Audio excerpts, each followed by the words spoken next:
ప్రస్తుతం మనం చంద్రబాబు నాయుడు గారు ఎక్కడైతే భూమి పూజ చేశారో, ఎక్కడైతే శంకుస్థాపన జరిగిందో ప్రస్తుతం ఆ ప్లేస్లో ఉన్నాం. ఎందుకు మిగతా పార్టీలకి కానీ, మిగతా ఎవరైతే ఈరోజు అమరావతి పైన బురద జల్లుతున్నటువంటి నాయకులు ఎవరైతే ఉన్నారో వాళ్ళకి ఎందుకు అమరావతి నచ్చట్లేదు, ఎందుకు అమరావతి పైన అంత కక్ష, ఎందుకు అమరావతి పైన అంత కక్ష సాధింపు ఎందుకు అంటే, ఇక్కడ మనం చూస్తే మొత్తం ఓవరాల్గా అమరావతిని ఏ విధంగా డెవలప్ చేస్తాను అన్న పాయింట్లో ఆ బ్లూ ప్రింట్ అంతా కూడా ఇక్కడ పెట్టడం జరిగింది.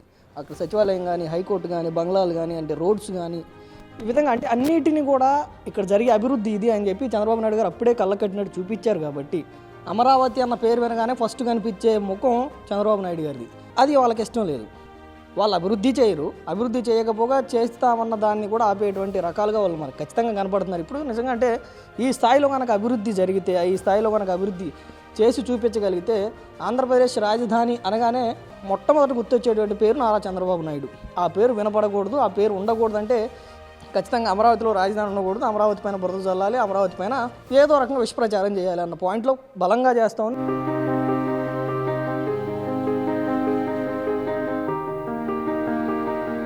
సో ఇప్పుడు మనం ఎంపీ ఎమ్మెల్యే క్వార్టర్స్ దగ్గర ఉన్నాం. ఇదిగోండి, ఇప్పుడు టైం వచ్చేసి 5 అయింది, 21వ తారీఖు ఆగస్టు.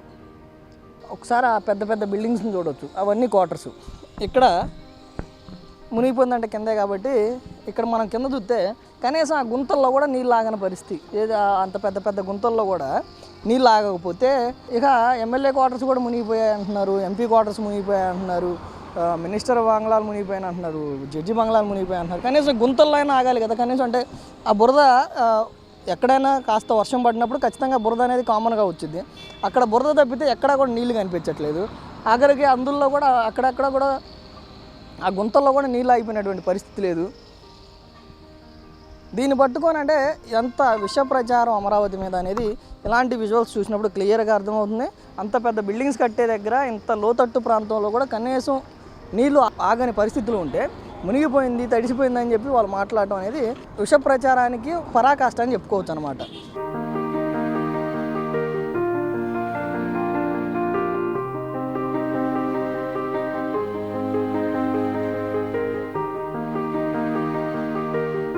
సో ఇప్పుడు మనమైతే మినిస్టర్ బంగ్లాస్ దగ్గర ఉన్నాం. ఎక్కడా కూడా నీళ్లు ఉన్నటువంటి దాఖలాలు 21వ తారీఖు సాయంత్రం 5 గంటల 10 నిమిషాలు అయింది టైము. ఇప్పుడు ఎక్కడా కనీసం నీళ్లు ఉన్నటువంటి దాఖలాలు లేవు, మునిగిపోయినట్టు దాఖలాలు లేవు, కనీసం పనులు అయిపోయినటువంటి దాఖలాలు కూడా లేవు. ఎక్కడికక్కడ వర్క్స్ జరుగుతూ ఉన్నాయి, ఎక్కడికక్కడ పనులు జరుగుతూ ఉన్నాయి. ఎక్కడ మనం ఉన్నటువంటి రోడ్డు కూడా పొడిబారిపోయినటువంటి రోడ్డు కనిపిస్తూ ఉంది. ఎక్కడా కూడా మనకి నీళ్లు కనిపించట్లేదు, ఎక్కడ పనులు ఆగలేదు, ఎక్కడ మునిగిపోయినటువంటి దాఖలాలు లేవు. ఒకసారి అటు చూస్తే ఏ బిల్డింగ్ ఆ బిల్డింగ్ కన్స్ట్రక్షన్ జరుగుతూనే ఉంది. ఎవరో ఒక మాజీ ఎమ్మెల్యే మాట్లాడుతూ ఉన్నాడు, ఇక్కడ పులసలు దొరుకుతాయంట. అంటే ఆ స్థాయిలో దీనిపైన విమర్శలు చేస్తూ ఉన్నారు. కొన్నాళ్ళకి గోదావరి పులసలు అమరావతిలో దొరుకుతాయని చెప్పి దీనిపైన చేస్తున్నటువంటి వెటకారం ఏ స్థాయికి వెళ్ళింది అంటే, ఏమంటే ఎక్కడైనా నీళ్లు కనిపిస్తున్నాయా, ఎక్కడైనా బురద కనిపిస్తుందా, కనీసం రోడ్ల మీద కూడా నీళ్లు ఆగని పరిస్థితుల్లో చేసేటువంటి ప్రచారం తారాస్థాయికి పోయింది అనేది క్లియర్గా అర్థమవుతా ఉంది.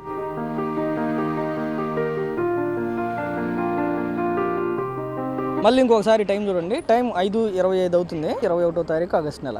ఇప్పుడున్నదైతే హైకోర్టుకి వెళ్ళేటువంటి మెయిన్ రోడ్లో మనం ఉన్నాం. వాళ్ళు చెప్తున్న దాంట్లో హైకోర్టు కూడా ఒకటి, హైకోర్టు కూడా వానకి మునిగిపోయింది, వర్షానికి కొట్టుకుపోయింది అని చెప్పేటువంటి ప్రచారంలో హైకోర్టు కూడా ఒక ప్రధాన భాగం. ఇక్కడ మనం చూస్తే కనీసం అంటే హైకోర్టుకి వెళ్ళే దారిలో ఎక్కడా కూడా కనీసం నీళ్ళు ఆగినటువంటి పరిస్థితి లేవు, కోర్టు ఆగిపోయినటువంటి పరిస్థితి లేదు. కార్లు చూస్తే కార్లు ఏంటి, బైకులు ఏంటి, మనుషులు ఏంటి, ఎక్కడా కూడా అంతరాయాలు ఉన్నటువంటి పరిస్థితులు కానీ, ఆగిపోయిన పరిస్థితులు కానీ, నిజంగా వాళ్ళు చేసినటువంటి ప్రచారంలో భాగంగా కొట్టుకుపోయిన పరిస్థితులు కానీ ఖచ్చితంగా లేవనేది ఖచ్చితంగా కనపడతా ఉంది.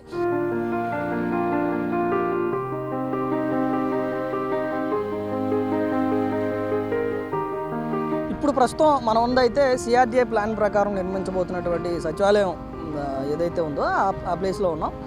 ఇక్కడ చూడొచ్చు అంటే ఎంత పెద్ద పెద్ద మిషన్లు పనిచేస్తున్నాయి, ఎంతమంది వర్కర్స్ పనిచేస్తున్నారు.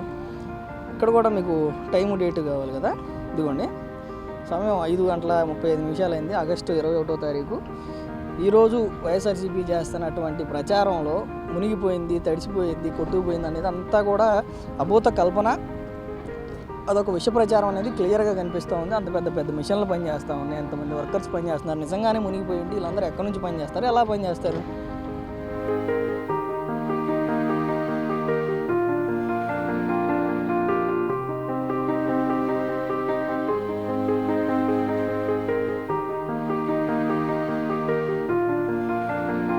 అసలు అంటే వైఎస్ఆర్సీపీకి వర్షం పడగానే ఆ పార్టీకి కానీ ఆ పార్టీ నేతలు కానీ వర్షం పడగానే మొట్టమొదటిగా గుర్తొచ్చేది చంద్రబాబు నాయుడు గారు ప్రతిష్టాత్మకంగా కట్టబోతున్నటువంటి ఐకానిక్ టవర్స్. హైదరాబాద్కి హైటెక్ సిటీకి సైబర్ టవర్స్ ఎలా అయితే కట్టారో అలానే ఆంధ్రప్రదేశ్ కూడా ఏమాత్రం తక్కువ కాదు, ఇక్కడ కూడా గుర్తుండిపోయేలా ఒక కట్టడం ఉండాలి అని చెప్పి ఐకానిక్ టవర్స్ని ఎలా అయితే కట్టే ప్రయత్నంలో భాగంగా ఇది రాష్ట్రానికి తలమానికంగా ఉండాలి, ఇది రాష్ట్రానికి గుర్తింపు తీసుకురావాలన్న విధంగా ఆయన కట్టడంలో భాగంగా ఒకసారి మనం చూస్తే ఫౌండేషన్ కోసమే దగ్గర ఒక 20 నుంచి 25 అడుగుల లోతు వరకు గుంతలు తీసినటువంటి పరిస్థితి. కట్టిన తర్వాత నీళ్లుంటే దాన్ని బయటకు చూపించాలి, కానీ కట్టక ముందే ఏదైతే ఫౌండేషన్లో ఉన్నటువంటి గుంతల్లో ఉన్నటువంటి ఈ వీడియోలను తీసుకొచ్చి ఇక్కడ ఉండేటువంటి పరిస్థితిని తీసుకొచ్చి అమరావతి మునిగిపోతుంది, అమరావతి కొట్టుకుపోతుంది, అమరావతి ముప్పు ప్రాంతం అని చెప్పి ఈ విధంగా అంటే ఒకసారి మనం చూస్తే అంత పెద్ద గుంతలో ఖచ్చితంగా నీళ్ళు ఆకుండా ఉంటాయంటారా? వర్షం పడి 2 రోజులు కాలేదు, కేవలం 21వ తారీఖు ఈరోజు, దాంట్లో మీ టైం చూడవచ్చు, డేట్ కూడా చూడవచ్చు. కేవలం 2 రోజులకే ఇంత పెద్ద గుంతలోంచి నీళ్ళు పోయినాయి అంటారా?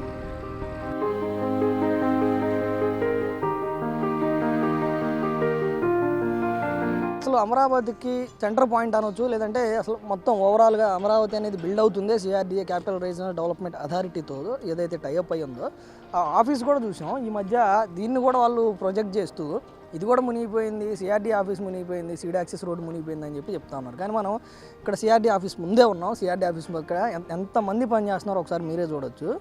కొన్ని వందల మంది ఇక్కడ పనిచేస్తూ ఉన్నారు. నిజంగా వైఎస్ఆర్సీపీ చేస్తున్నటువంటి ప్రచారమే నిజమై ఉంటే, సిఆర్డీ ఆఫీస్ మునిగిపోయి ఉంటే వీళ్ళందరూ ఎక్కడి నుంచి పనిచేస్తున్నారు, ఎలా పనిచేస్తున్నారు చూడండి. అసలు అంటే ఎక్కడ కూడా ఏ పని కూడా ఆగినట్లేదు, కట్టుబడి జరుగుతుంది, వెల్డింగ్లు జరుగుతూ ఉన్నాయి.